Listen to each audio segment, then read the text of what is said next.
And I forgot my big Bible, so we got to figure out how to read the small letters. King Nebuchadnezzar made a golden statue whose height was 60 cubits and whose width was 6 cubits. He set it upon the plain of Dura in the province of Babylon. Then King Nebuchadnezzar sent for the satraps, the prefects, the governors, and the counselors, the treasurers, the justices, the magistrates, and all the officials of the provinces to assemble and come to the dedication of the statue that King Nebuchadnezzar had set up. So the satraps, the prefects, and the governors, the counselors, the treasurers, the justices, the magistrates, and all the officials of the provinces assembled for the dedication of the statue that King Nebuchadnezzar had set up. When they were standing before the statue that Nebuchadnezzar had set up, the herald proclaimed aloud, "You are commanded, O peoples, nations, and languages, that when you hear the sound of the horn and the pipe and the lyre and the trigon, the harp, the drum, and entire musical ensemble, you are to fall down and worship the golden statue that King Nebuchadnezzar has set up. Whoever does not fall down and worship shall immediately be thrown into a furnace of fire." Therefore, as soon as all the peoples heard the sound of the horn, the pipe, the lyre, the trigon, the harp, the drum, and the entire musical ensemble, I love how we have to repeat everything multiple times throughout this passage, all the peoples, nations, and languages fell down and worshiped the golden statue that King Nebuchadnezzar had set up. Accordingly, at this time, certain Chaldeans came forward and denounced the Jews. They said to King Nebuchadnezzar, "O king, live forever. You, O king, have made a decree that everyone who hears here we go again, the sound of the horn, the pipe, the lyre, the trigon, the harp, the drum, and the entire musical ensemble shall fall down and worship the golden statue. And whoever does not fall down and worship shall be thrown into the furnace of blazing fire. There are certain Jews whom you have appointed over the affairs of the province of Babylon, Shadrach, Meshach, and Abednego. These pay no heed to you, O king. They do not serve your gods, and they do not worship the golden statue that you have set up." Then Nebuchadnezzar, in furious rage, commanded that Shadrach, Meshach, and Abednego be brought in. So they brought these men before the king. Nebuchadnezzar said to them, "Is it true, O Shadrach, Meshach, and Abednego, that you do not serve my gods and do not worship the golden statue that I have set up? Now, if you are ready, when you hear we go again, the sound of the horn, the pipe, the lyre, the trigon, the harp, the drum, and the entire musical ensemble to fall down and worship the statue that I have made, well and good. But if you do not worship, you shall immediately be thrown into the fire, a furnace of blazing fire. And who is the God that you will deliver out of my hands?" Shadrach, Meshach, and Abednego answered the king, "O Nebuchadnezzar, we have no need to present a defense to you in this matter. If our God, whom we serve, is able to deliver us from the furnace of blazing fire and out of your hand, O king, let him deliver us. But if not, be it known to you, O king, that we will not serve your gods, and we will not worship the golden statue that you have set up." Then Nebuchadnezzar was so filled with rage against Shadrach, Meshach, and Abednego that his face was distorted. He ordered the furnace to be heated up 7 times more than was customary, and ordered some of the strongest guards in his army to bind Shadrach, Meshach, and Abednego and to throw them into the furnace of blazing fire. So the men were bound, still wearing their tunics, their trousers, their hats, and their other garments, and they were thrown into the furnace of blazing fire. Because the command was urgent, and the furnace was so overheated, the raging flames killed the men who lifted Shadrach, Meshach, and Abednego. But the 3 men, Shadrach, Meshach, and Abednego, fell down, bound, into the furnace of blazing fire. Then King Nebuchadnezzar was astonished and rose up quickly. He said to his counselor, "Was it not 3 men that we bound and threw into the fire?" They answered the king, "True, O king." He replied, "But I see 4 men unbound, walking in the middle of the fire, and they are not hurt, and the 4th has an appearance as of a god." Nebuchadnezzar then approached the door of the furnace of blazing fire and said to Shadrach, Meshach, and Abednego, "Servants of the Most High God, come out. Come here." So Shadrach, Meshach, and Abednego came out from the fire, and the satraps, the prefects, the governors, and the king's counselors gathered together and saw that the fire had not had any power over the bodies of these men. The hair on their heads was not singed. Their tunics were not harmed, and not even the smell of fire came from them. And Nebuchadnezzar said, "Blessed be the God of Shadrach, Meshach, and Abednego, who has sent his angel and delivered his servants who trusted in him."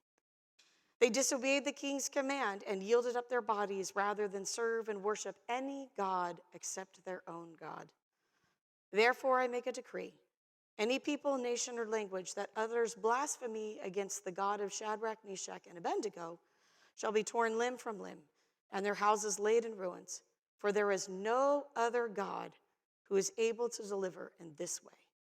Then the king promoted Shadrach, Meshach, and Abednego in the province of Babylon. This is the word of the Lord. Thanks be to God. How many of you were transported back to childhood and maybe some storytellings? I don't know, as a kid, if we read the whole story, if we summarized. I'm pretty sure we probably summarized just because of the length of that. But there is something wonderful in this passage that captures the imagination. What is going on? Our passage starts out with King Nebuchadnezzar making this golden statue for the people to worship. In a sense, it's a homage to himself, to his achievements and his greatness. He wants to be worshiped and worshiped appropriately. Then the heralders proclaim that everyone must bow down at an appointed time and worship this statue that has come to represent their gods. And there will be consequences if you do not worship this statue, a fateful death in the fiery furnace. In many ways, we are not unlike the people in this story. They were called to worship an idol, to throw their allegiance and trust in a golden statue, to commemorate the greatness of the king by bowing down to the man-made item that he had created. The temptation for us, too, is to worship idols, to worship the things that we believe will provide us with a sense of purpose or security, or that will make us look good in front of others. We worship the gods of commercialism that tell us that we are lacking if we don't have certain products, or we don't have the right insurance, or we don't have the right clothes, or the right education, or the right car or house, if we don't buy the right types of food. You name the list, it continues on and on. We worship those things and attempt to fill our lives with material goods or reassurances when we feel empty or lost or hurt or confused or sad. We are all guilty of this, including me, including all pastors. The people in this story are commanded to worship an idol. At the sound of all the harps and the horns and the drums, they must assemble and bow down to the golden statue that Nebuchadnezzar has set up. But sometimes the word but, as in B-U-T, is just the most important and appropriate word because it negates everything before it. In this case, the but refers to those who do not bow down, who do not worship, who do not fall in line. Not everyone follows the commands. Shadrach, Meshach, and Abednego do not. They are Jewish leaders placed in a position of power and authority in the king's circle. And ultimately, we learn that they do not follow the command. While they don't necessarily hide that they are not bowing down, they aren't necessarily out there going, hey, we're not bowing down, right? It's only when the Chaldeans notice that they're not following the command and, in a sense, tattle on them, that the king questions them. And I think he questions them in order to not lose face in front of the crowds, and because he must follow through with the threat that he has given. If Shadrach, Meshach, and Abednego have truly not bowed down and worshiped this golden statue, then they must suffer the consequence, even though they're high authorities in his regime, that the fiery death that he has ordered. And so he asks, is it true? Did you refuse to bow? And these are honorable men, so they do not deny their actions. And they respond with this: O king, we have no need to present a defense to you in this matter. If our God, whom we serve, is able to deliver us from the furnace of blazing fire and out of your hand, O king, let him deliver us. But if not, be it known to you, O king, that we will not serve your gods, and we will not worship the golden statue that you have set up. For these three men, their sole worship is to God and God alone. They do not need to justify or beg for forgiveness or make false promises or bow to the peer pressure that is around them. These three men are not drawn into temptation to worship the idol, for their worship is for God and God alone. And despite any threat to their own lives, they will not bend under pressure. These men are secure in who and whose they are. They are God's children. And they trust that no matter what, even in death itself, they belong to God. No earthly king can threaten to separate them from the God that they worship. In this response, too, they are throwing themselves on the mercy of God. Notice the word if. If God will deliver us, great. And even if God doesn't, we will be okay. We will still not worship anyone but the true God. Of course, as we heard in the story, this does not endear them to the king. He's enraged. His authority is being challenged. His understanding of truth is being challenged. He is being mocked in front of others who may rise up against his leadership. The king is also being somewhat, probably a little bit embarrassed. And if he doesn't follow through with his punishment because he may like these three, of course his reign and his rule will be diminished. And so, of course, he demands that they follow through with this action. But now we're going to raise the temperature 7 times hotter because he is so enraged. But these men are prepared that whatever may happen to them, they are still confident in their faith in God. They trust this always God. They worship the one God, the only God, and may not be tempted to worship the idols. They may have been tempted to fit in or to satisfy the ego of another or to save their own lives. But they know still in confidence that in life and in death, they belong to God. And because of that knowledge, they are confident that whatever may happen, they are God's and God's alone. Now, some of you may be skeptics and are just saying, well, this is an impossible story. How can 3 men walk into a blazing fire and come out whole? This is where I think the prophets' stories can help us. It's a challenge to us. It's a challenge to think about the possibilities of God. We can make the claim that with God, with this always God, all things are possible. So whether we believe this story is more of an allegorical story or it was a factual story, that's not the main issue or the main point. The main point is that this story invites us into the belief that there are infinite possibilities with God. There are things in this life that are unexplainable, that don't make sense to our scientific, rational minds. However, this story invites us into a place of deeper faith, to say truly that with God, all things are possible. This always God is a God who is always at work in holy and mysterious ways. God's ways are not our ways. So with God, anything can happen. Do miracles always happen the way we want? No.